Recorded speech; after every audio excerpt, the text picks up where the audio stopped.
سلطانی جمہور کا آتا ہے انشاءاللہ 804 تسبیح والا آئے گا۔ سلطانی جمہور کا آتا ہے زمانہ، جو نقش کہن تم کو نظر آئے مٹا دو، یہ سارے آپ کے ترامیم تس نس ہو جائیں گے اور ملیا مٹ ہو جائے گی، اس کے آنے کا انتظار ہے انشاءاللہ۔ ترامیم کے شکل میں اور جس طرح لا منسٹر نے اصلاح احوال کا نام دے کر جس طریقے سے 73 کے آئین پر، آئین پاکستان پر جتنے حملے ہو گئے ہیں، یہ حملہ ان سب حملوں میں سے خطرناک اور بدترین حملہ ہے۔ ترمیم کے حوالے سے ہم یہاں بیٹھے ہیں اور بحث کر رہے ہیں، تو محترم وزیر قانون صاحب نے جس طریقے سے اس کو پیش کیا، ان الفاظ سے اور اس انداز سے، تو یہ لگ رہا تھا کہ اس ترمیم کی آج کے دن اور اس وقت اس قوم کو اتنی اشد ضرورت ہے کہ اگر یہ ترمیم نہ لائی جائے تو ملک کا، انسانیت کا اور اس ملک کے عوام کا سارا نظام حیات رک جائے گا۔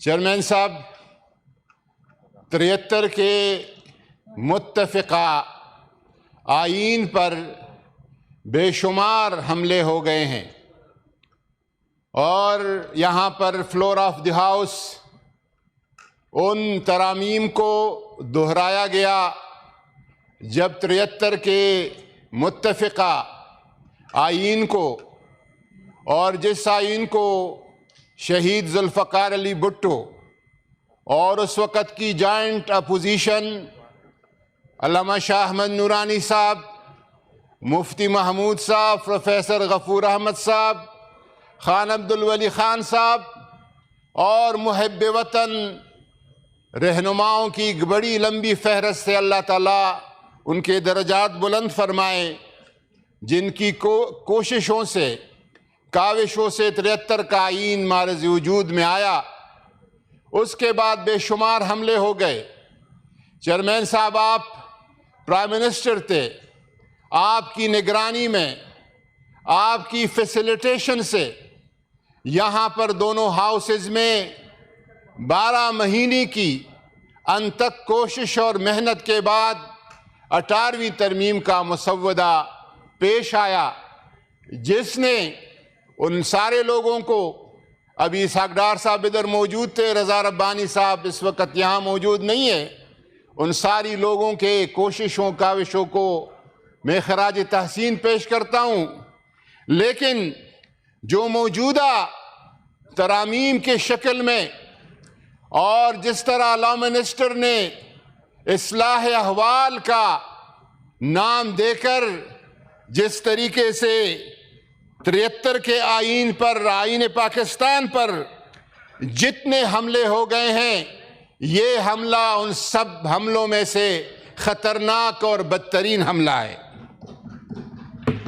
میں گزارش کروں گا کہ نظریہ ضرورت، ہمارا خیال تھا کہ مرحوم مغفور شریف الدین پیرزادہ صاحب کے بعد یہ نظریہ دفن ہو چکا ہے۔ ہمارے وزیر قانون نے اس نظریے کا دوبارہ احیاء کر دیا ہے، اور ہر آمر کے لیے، ہر ڈکٹیٹر کے لیے اس کی من پسند دوا جو ہے تجویز کرنے کا فارمولہ بنا دیا ہے۔ میں گزارش کروں گا کہ اکثریت کے بل بوتے پر آپ اس بل کو پاس کریں گے۔ آپ نے پاس کرنا ہے، یا کل کرنا ہے یا پرسوں کرنا ہے، لیکن ایک ملک کے آئین میں ایک بہت بڑے ڈینٹ ڈالنے کے لیے، اور اس طرح کی جس طرح آئین کا تمام خد و خال اور حلیہ بگڑ جائے، اس کے لیے ایک سر حاصل گفتگو اور بحث کی ضرورت ہے، افہام و تفہیم کی ضرورت ہے، معاشرے کے تمام طبقوں کو ساتھ لینے کی ضرورت ہے۔ جو یہاں پر مسلسل مفقود نظر آتی ہے، اور آپ اکثریت کے ساتھ کریں گے، لیکن کون سی اکثریت؟ جھوٹا مینڈیٹ، بوگس اکثریت، جعلی حکومت، اور سب کو پتہ ہے، بقول اچکزئی صاحب کہ میری نانی کو بھی پتہ ہے، سب کو پتہ ہے کہ بابا آدم علیہ السلام اور حوا بی بی کے زمانے سے آج کے دن تک اتنا بڑا فراڈ اور دوک اور داندلی نہیں ہوئی جو 8 فروری 2024 کو ہو گئی ہے۔ اس اکثریت کے ساتھ، اس جعلی اکثریت کے ساتھ آپ اتنے بڑے فیصلے کرنے جا رہے ہیں۔ جمہوریت کے، ریاست کے جو پلرز ہیں، ایک پلر مقننہ، دوسرے پلر عدلیہ کے آزادی پر حملہ کر رہا ہے، اس کے آزادی کو چھینا جا رہا ہے، اور ہائی کورٹ اور سپریم کورٹ کے معزز ججوں کے تقرری اور تبادلے کو ڈی سی یا اسسٹنٹ کمشنر کی طرح ایک حکومت اور انتظامیہ کے سپرد کیا جا رہا ہے۔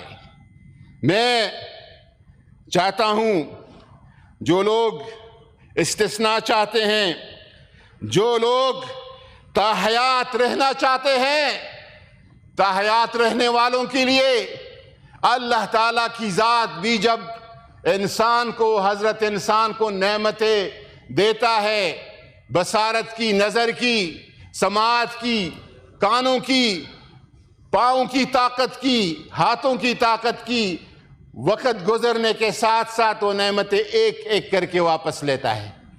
اور آپ ایسا ایک قانون جس سے اس عہدے کے ساتھ چمٹنے کا ایک تصور ہے، یہ تصور آپ کے اس حال کے دیوار پر العزیز الجبار المتکبر سورہ حشر کی آخری آیات میں اللہ تعالیٰ کے اسماء عزیز اور جبار اور متکبر وہ ذات ہے، وہ جب لیتا ہے کس طرح لیتا ہے، یہ کوئی گمنڈ نہ کرے۔ ایک محترمہ نے بتایا تھا کہ مجھے یہ اقتدار اور حکومت اللہ نے دی ہے، یہ اللہ پہ افتراء ہے۔ وَمَنْ أَظْلَمُ مِمَّنِ افْتَرَى عَلَى اللَّهِ كَذِبًا، جو اللہ پر جھوٹ باندھتا ہے اور منسوب کرتا ہے، اس سے بڑا کوئی ظالم نہیں۔ سب کو پتا ہے کہ 8 فروری کو آپ کو مینڈیٹ کس نے دیا تھا، اللہ کے حکم، اللہ تعالیٰ کی مرضی، اللہ تعالیٰ کے عدل و انصاف کے نظام کے خلاف آپ براجمان ہو گئے ہیں اس کرسی پہ۔ میں گزارش کروں گا یہ سب کچھ جو ہو رہا ہے، اس کا پس منظر کیا ہے، اس کے پیچھے عوامل کیا ہے، وجوہات کیا ہے؟ ایک خوف ہے اور اس آدمی کا خوف ہے، ایک خوف ہے اور اس آدمی کا خوف ہے۔ وہ جیل کے اندر سلاخوں کے پیچھے آپ کی نیند، راتوں کی نیند وہ حرام کر کے بیٹھا ہے، اور سب کچھ کرنے کے لیے آپ تیار ہو گئے ہیں۔ میں گزارش کروں گا کہ اس ترمیم کے آڑ میں جس طریقے سے عدلیہ کے آزادی پر حملہ کیا گیا، اور جس طریقے سے چین آف کمانڈ، یہ حساس بات ہے لیکن ضروری بات ہے کہ منشن کی جائے، وہ یہ کہ وہ روٹیشن کا جو ایک chairman chief of joints committee کا ایک کردار تھا، اس کو ایک فرد واحد کو خوش کرنے کے لیے آپ اس ایک طرف اس کو منتقل کر رہے ہیں، اور اس کو آپ آئین کا شیلٹر اور چھتری دے رہے ہیں۔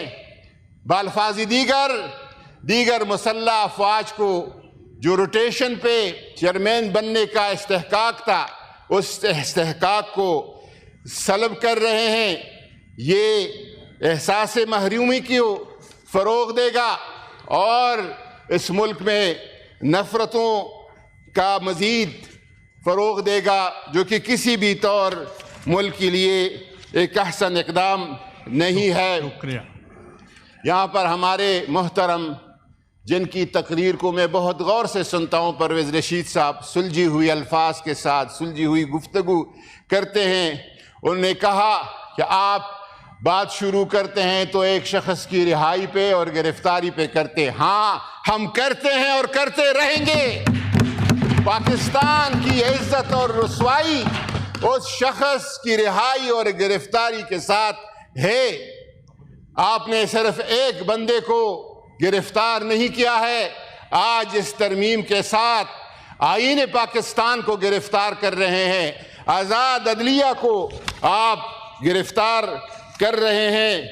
میں معذرت کے ساتھ آج علامہ محمد اقبال کی روح کے ساتھ معذرت کے ساتھ شاعر مشرق، فلسفی، صوفی، سیاستدان، پاکستان کے خواب دیکھنے والے متحرک کردار علامہ محمد اقبال کا آج یوم پیدائش ہے. اس یوم پیدائش پہ ہم اقبال کے خواب والے پاکستان کے ساتھ کیا کرنے جا رہے ہیں. اس لیے ہم معذرت کرتے ہیں اقبال کی روح سے. ہم شرمندہ ہے اقبال کی روح کے سامنے، جس نے تو یہ کہا تھا کہ جس قید سے دہقان کو میسر نہیں روزی، اس قید کے ہر خوشے گندم کو جلا دو. کیوں خالق و مخلوق میں حائل رہے پردے، پیران کلیسا کو کلیسا سے اٹھا دو. میں ناخوش و بیزار ہوں مر کے سلوں سے، میرے لیے مٹی کا حرم اور بنا دو. سلطانی جمہور کا آتا ہے انشاءاللہ 804 تسبیح والا آئے گا. سلطانی جمہور کا آتا ہے زمانہ، جو نقش کہن تم کو نظر آئے مٹا دو. یہ سارے آپ کے ترامیم تس نس ہو جائیں گے اور ملیہ مٹ ہو جائے گی. اس کے آنے کا انتظار ہے انشاءاللہ.